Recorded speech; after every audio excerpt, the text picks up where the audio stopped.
The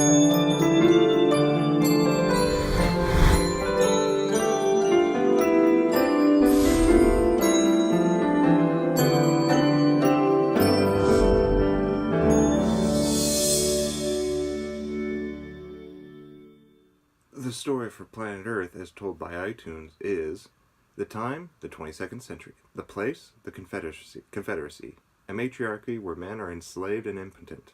The hero, Dylan Hunt, a handsome, vigorous 20th century scientist, awakened from suspended animation, just the breeder a Confederacy dominatrix has just been waiting for. This sequel to Genesis 2 is a little better that it has actor John Saxon is casted to play the lead role, and that this film is more of a social commentary. Well, because, during the 1970s there was the famous women's liberation movement.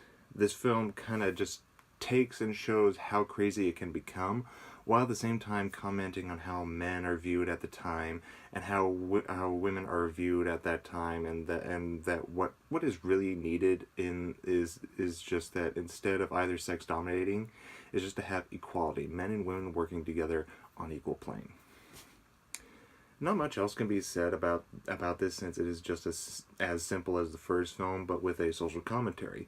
But I do have to admit that the acting is better, and much like the first film, has some good ideas within it. I give this film 2 stars out of 5. Now, the both Genesis 2 and this are like failed TV pilots that never went any further than being TV movies. But it would have been nice to see where some of the stuff would further go on if the series were picked up further along the lines.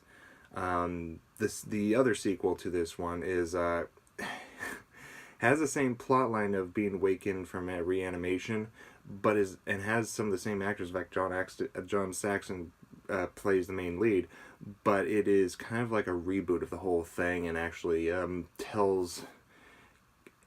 I'll tell you in the review, but it's pretty much a sequel to these, but also a reboot at the same time. And was also a failed TV pilot.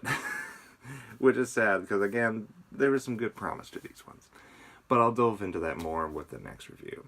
So, thank you for your time for watching this, and hearing